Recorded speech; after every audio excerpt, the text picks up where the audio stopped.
आज हम ऐसे विषय की चर्चा करेंगे जिस विषय को लेकर पूरे देश में नहीं पूरे विश्व में विभिन्न विभिन्न तरह की मान्यताएं हैं, भिन्नताएं हैं।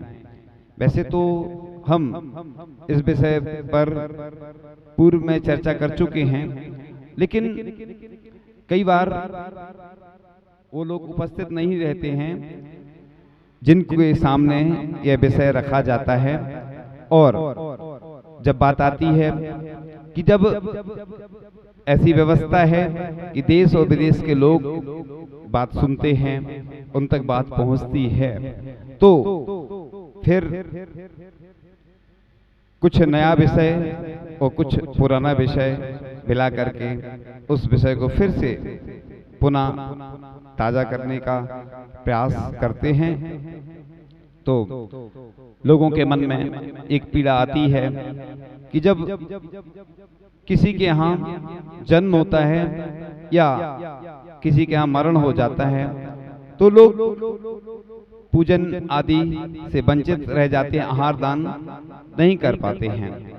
तो कई लोग पूरे देश में जब ऐसी स्थितियां देखी गई और कोई कहता है कि जब किसी का मरण आदि हो जाता है तो 24 घंटे तक नहीं जाना चाहिए, कोई कुछ कहता है। इस बारे में जब लगभग 40 ग्रंथों का अवलोकन किया गया और देखा, कई देश के प्रसिद्ध प्रतिष्ठाचार्य विद्वानों से चर्चा हुई, आचार्यों से, मुनिराजों से, आदि आदि से चर्चा के बाद संकलन होता गया विषय। संकलन होते होते एक नए रूप में जब विषय आया तो वह पीएचडी जैसी होती चली गई, यानी एक शोध ग्रंथ जैसा तैयार हुआ और उसका जो सार है वो आपके सामने रखते हैं। लोगों के मन में एक प्रश्न आता है, दिल्ली आदि में तो लोग कहते हैं कि अच्छा रहा 15 दिन को छुट्टी मिल गई, और कर्नाटक में तो लोग भगवान का नाम लेना पसंद नहीं करते। यानी ऐसी विषम परिस्थितियां स्थितियां हैं। चूंकि पुराने लोग जिनवाणी आदि में देखकर ही निर्णय कर लेते थे, वर्तमान में भी जिनवाणी है, लेकिन जब व्यक्ति के सूतक लग जाता है तो जिनवाणी छू नहीं सकता है। और जो बूढ़े पुराने लोग हैं, बुजुर्ग, उनको जितना ज्ञान था उन्होंने जो बता दिया सो वही मानते चले आ रहे हैं। अब क्या करें? नई पीढ़ी सोचती है कि अब वर्तमान में मोबाइल का जमाना है। पहले तो क्या होता था कि सूचना नहीं मिलती थी और लिखा रहता था कि सूचना मिलने के पश्चात, जितने दिन का है उतने दिन अपन ने मान लिया। अब वर्तमान में तो मोबाइल का जमाना है और व्हाट्सएप में जो ग्रुप बने रहते ना, ग्रुप परिवार के बने रहते, उसमें तुरंत खबर आ जाती कि जन्म हो गया या मरण हो गया। अब लोग अपनी संपत्ति का तो बंटवारा कर रहे हैं, लोग धन का बंटवारा कर रहे हैं, जायदाद जमीन सब बढ़ जाती, लेकिन पीढ़ी अभी तक चल रही हैं। ये तो महादोष है, क्योंकि इतने लोग पूजन आदि से वंचित रह जाते, आहार दान से वंचित रह जाते, तो सबको दोष लगेगा जो परिवार के मुखिया आदि हैं। इसलिए ये मैं पूरे देश के लिए बोल रहा हूँ, किसी एक व्यक्ति के लिए नहीं बोल रहा हूँ। यहाँ की नहीं बात है, पूरे देश के लिए चल रही है बात। तो जिस प्रकार से हम संपत्ति का बंटवारा करते हैं, इसी प्रकार से हमें अपने अपने चार्ट बनाकर अपनी पीढ़ियों का बंटवारा करना होगा, तभी हम सूतक से बच सकते। नहीं तो ऐसे चलता रहेगा तो लोग साल में 365 दिन में हो सकता है 300 दिन तक पूजन ही नहीं कर पाए, आहार नहीं दे पाए और भी धार्मिक कार्यों से वंचित रह जाएंगे। तो आगम ग्रंथों में, कहीं भी मूल ग्रंथों में तो सिर्फ सूतक के बारे में आया है, फिर विद्वानों ने क्रिया कोश आदि में, या पंडित मेधावी जी ने धर्म संग्रह साबकाचार में जो 16वीं शताब्दी का ग्रंथ है, पंडित मेधावी जी ने लिखा है कि सूतक में धार्मिक आदि क्रियाओं में ये जो नीच गोत्र का बंद होता है, जो धार्मिक क्रियाएं करता है, जैसे आहार दान आदि, पूजन आदि, दान आदि का निषेध किया गया। अब लोगों के मन में प्रश्न आता है कि दान नहीं कर सकते क्या? तो दान की बोली तो ले सकते हैं, शांति धारा आदि भी करा सकते हैं, लेकिन दान देना निषेध किया गया है। इसलिए जब किसी का जन्म होता है तो बड़ी खुशी होती है। कई बार बालक का जन्म हुआ, खुशी रहती है, तो आदमी का मन नहीं लगता है, और 3 दिन बाद, तीसरे दिन तो शुद्धि होने के बाद मंदिर जाने लगते हैं। इसी प्रकार से किसी का मरण हो जाता है तो व्यक्ति का मन नहीं लगता है, और उसके परिणाम आकुल व्याकुल होते हैं। अब ऐसे में वह मंदिर आएगा और रोएगा तो फिर और लोग भी जो पूजन कर रहे थे उनका भी मन विचलित हो जाता है, क्योंकि संसारी प्राणी श्रावक का मन तो वैसे ही लगता है, वो इसलिए तो मंदिर आता है। और ऐसी स्थिति में और अशुद्धि भी होती है, इसलिए तीसरा जो रखते ना अपन तीसरे दिन, क्योंकि अग्नि का एक जीव की आयु भी 3 दिन की मानी गई है। अब वर्तमान में शहरों में ऐसी व्यवस्था है ना, जो मशीन वाली, जो अंतिम संस्कार होता है मशीन से होता है, तो उससे कोई मतलब नहीं है, चूंकि परिणाम में कलुषता आ जाती है। अब कोई किसी के मन में यह प्रश्न आ रहा होगा कि वर्तमान में तो तीसरे दिन ही तेरे भी कर देते ना, तेरे भी कर देते। ये आपकी सामाजिक व्यवस्था, सूतक तो 12 दिन का ही लगता है, 13वें दिन से अपन पूजन आदि करने लगते हैं। ये अब वर्तमान में जैसी आपकी ये परिपाटी चल रही, जो सामाजिक व्यवस्था चल रही, ये सब व्यवस्थाएं अपने हिसाब से जहां जैसी अनुकूलता हो वैसी चलती रहती है, लेकिन सूतक तो पूरा लगता है। चूंकि आज व्यस्तम जीवनचर्या बन गई है लोगों की, बार बार कोई आ नहीं पाता है, इसलिए तो सबसे पहले हम इस बारे में चर्चा ये करेंगे कि हमारा प्रयास प्रत्येक गांव नगर में विवाद नहीं हो, विवाद सुलझाने का छोटा सा प्रयास है। क्योंकि लोगों की भिन्न भिन्न जब मान्यताएं होती हैं तो कभी भी एक तो हो नहीं पाती हैं मान्यताएं, लेकिन प्रयास तो किया जाता है। क्योंकि जो हमने विषय का संकलन किया तो यह तमिलनाडु में तमिल भाषा में जो जिनवाणी चलती है उसमें भी है, इंग्लिश में भी ट्रांसलेशन हुआ इसका, और वर्तमान कैलेंडर जो निकलता है उसमें भी 2-3 बार यह विषय आया। और ये पूरे देश की ही समस्या है और विभिन्न विभिन्न जगह से लोगों के प्रश्न आते रहते हैं, इसलिए कई बार अनुकूलता नहीं बनती है, नहीं बता पाते, नहीं समझा पाते। लेकिन हमने जब बहुत दिनों से कई लोगों की ऐसी बातें आ रही थी और जब लोगों की बात आती है, शंका होती है, तो उसका समाधान भी देना होता है। तो इसलिए विभिन्न विभिन्न गांवों में विभिन्न विभिन्न तरह की मान्यताएं चलती हैं, लेकिन आज के जो बच्चे हैं वो नहीं जानते। कई लोग पूछते रहते हैं ये स्पर्श करना कि वो नहीं करना, तो सबसे पहले तो अपन तीसरे दिन जब मंदिर में प्रवेश ही लिखा है, किसी के यहाँ मरण आदि होता है, तीसरे दिन खुद सब लोग आते हैं ना, पंच लोग, और वो सब मंदिर कराने ले जाते हैं, कराते हैं, तो 30 दिन से प्रवेश हो जाता है। लेकिन जहाँ पर गर्भगृह आदि होते हैं ना, उनमें प्रवेश का निषेध इसलिए किया जाता है कि वह पवित्र होते हैं। जब पुरुष वर्ग ही शुद्ध वस्त्र में प्रवेश करता है तो अन्य लोग जिनके यहाँ सूतक आदि है, अब ग्रंथ आदि का तो स्पर्श मना ही है। और मंदिर की जो वस्तुएं होती ना, जिनवाणी आदि होती है, माला होती है, मंदिर के बर्तन होते पूजन आदि के, वो स्पर्श करने का निषेध है। हाँ, जिसके यहाँ सूतक आदि होता है तो दूर बैठकर प्रवचन और कक्षा का लाभ ले सकते, उसमें कोई बाधा नहीं है। लेकिन आहार में भी दूर से देख सकते हैं। सिर्फ द्रव्य से जो क्रियाएं होती हैं उनका निषेध किया है। अब कई लोग पूजन करना ही छोड़ देते हैं, ये तो बहुत गलत है, क्योंकि पूजन करना नहीं छोड़ना, भाव पूजा तो करना ही है। द्रव्य पूजा द्रव्य से निषेध रहती है, इसलिए वो दूर बैठकर किसी के साथ, अब किसी के मन में एक प्रश्न आ रहा होगा कि क्या व्रत उपवास कर सकते, तो व्रत उपवास करने में कोई बाधा नहीं है, माला आदि फेर सकते हैं, अलग से मंदिर की माला नहीं स्पर्श करेंगे, बाकी कोई के साथ बैठकर पूजन आदि भाव पूजा करके वो व्रत खंडित नहीं माना जाएगा। बाद में अनुकूलता है तो फिर से कर सकते हैं, लेकिन व्रत उपवास में कोई बाधा नहीं है। क्योंकि ये लोगों के मन में विभिन्न विभिन्न तरह के प्रश्न आते हैं और कई लोग कई तरह की सलाह दे देते हैं। हो सकता है कि हम तो उपस्थित हमेशा रहते नहीं हैं, इसलिए लोग जैसा जिसने बोल दिया वैसा कर लेते हैं। तो पूजन साधुओं के पास भी दूर से जाके संत निवास आदि में अगर साधु रहते हैं तो दर्शन करने में कोई बाधा नहीं है, लेकिन स्पर्श करने में दूर से ही मतलब दूर से ही दर्शन करें, स्पर्श करने को मना है। कई लोग बोलते हैं हमारे तो इतने दिन हो गए, दिन से कोई मतलब नहीं होता है कि हमारे इतने दिन हो गए। जो सूतक की व्यवस्था है वह पूरे दिन ही चलती है। अब लोग क्या करते हैं कि पीढ़ी बहुत सारी हो जाती हैं, कोई बताने वाला है नहीं, और कोई कहता भी है तो लोग क्या कहते हैं, अरे तुम चुपचाप रहो, तुम कुछ बोलो नहीं, क्योंकि वो कहते हैं हमारी एकता खंडित हो जाएगी। एकता खंडित हो जाएगी अगर हम सूतक की व्यवस्था अलग अलग कर देंगे तो हमारा परिवार बढ़ जाएगा।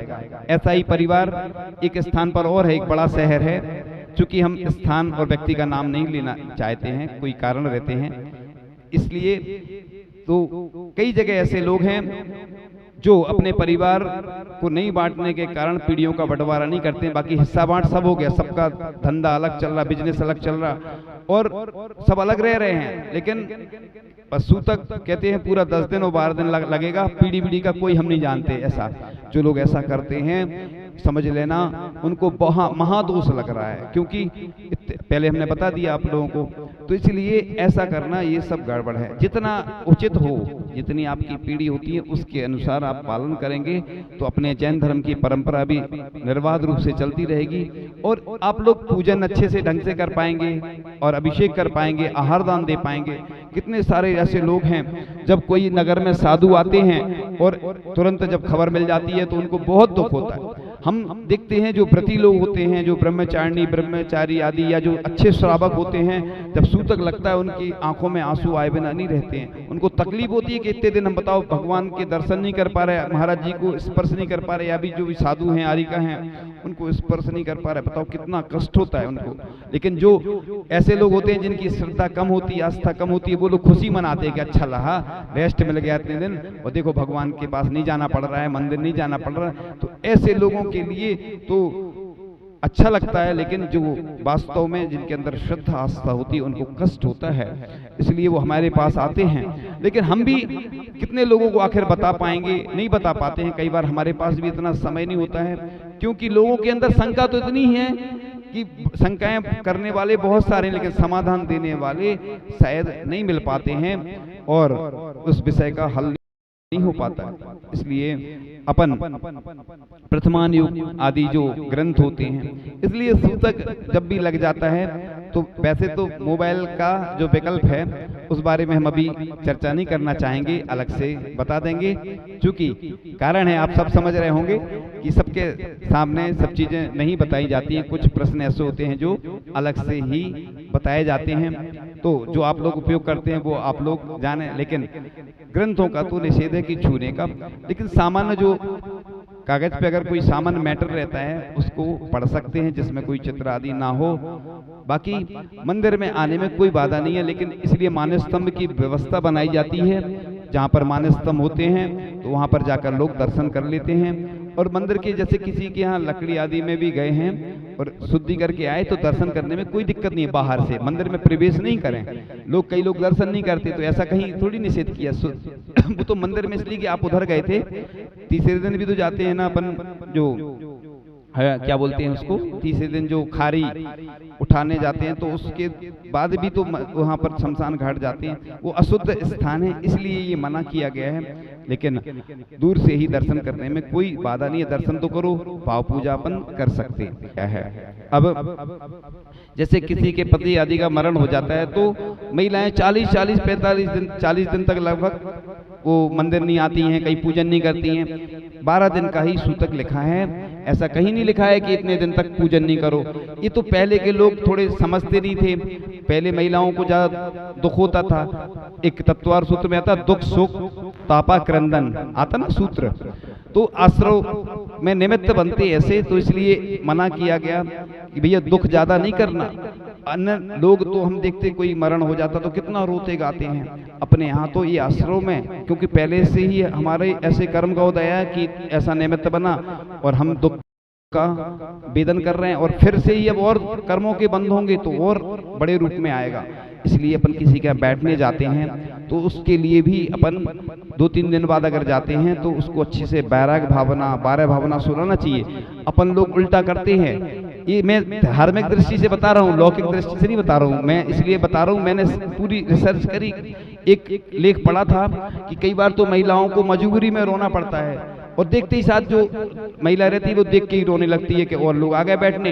अब अपन उसके साथ अच्छा व्यवहार करें, उसको अच्छे से बैराग भावना या ये जो 6 डाला आदि बैराग भावना, मेरी भावना, रत्नाकर पंचविंशति का ये सुनाना चाहिए अपन को।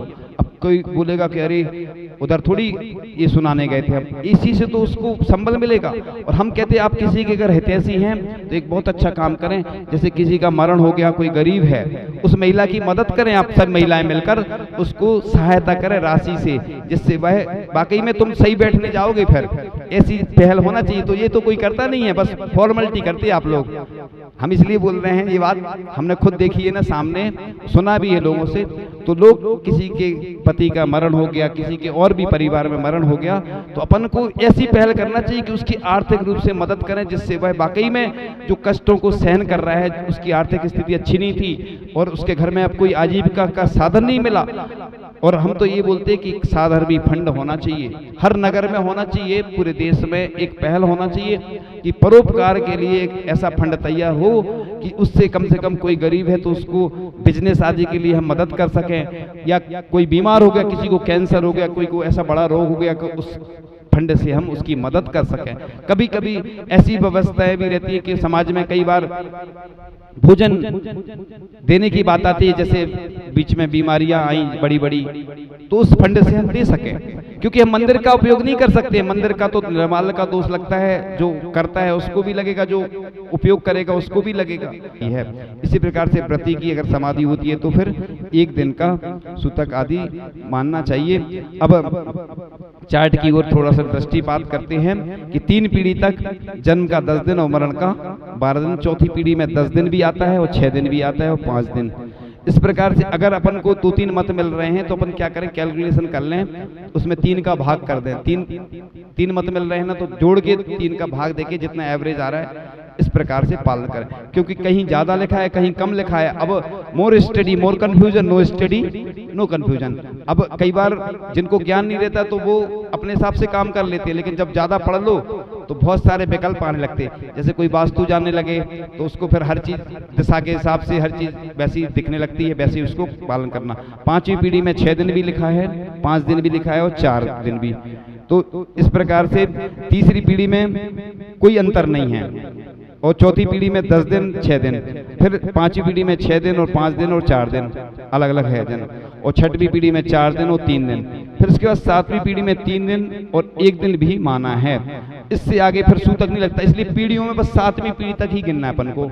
इसके आगे सूतक फिर लगता ही नहीं है ज्यादा, तो कोई समस्या ही नहीं है। 7 पीढ़ी तक की समस्या है, तीसरी में कोई समस्या ही नहीं है, चौथी में भी, चौथी 5वीं 6वीं और 7वीं, इनमें थोड़ा सा कंफ्यूजन रहता है। इसके अलावा और भी बहुत सारे विषय हैं, आगे फिर देखेंगे, कभी आगे फिर प्रसंग आएगा तो चर्चा करेंगे। इसके पूर्व में भी हमने जब जहां जैसा बताया उसको आप सुन सकते हैं, उसके माध्यम से आप जानकारी ले सकते हैं और अलग से भी आप चर्चा कर सकते हैं। लेकिन समय जितना होगा उतना ही हम दे पाएंगे, क्योंकि समय कई बार रहता नहीं, लोग आते हैं प्रश्न लेकर, तो इसलिए हमने पूरे देश और विदेश के लोग जो भी सुनते हैं उन सब के लिए एक साथ यह विषय दिया है। इन्हीं भावनाओं के साथ परम पूज्य आचार्य भगवान गुरुदेव शिक्षण विद्यासागर जी महामुनि राज की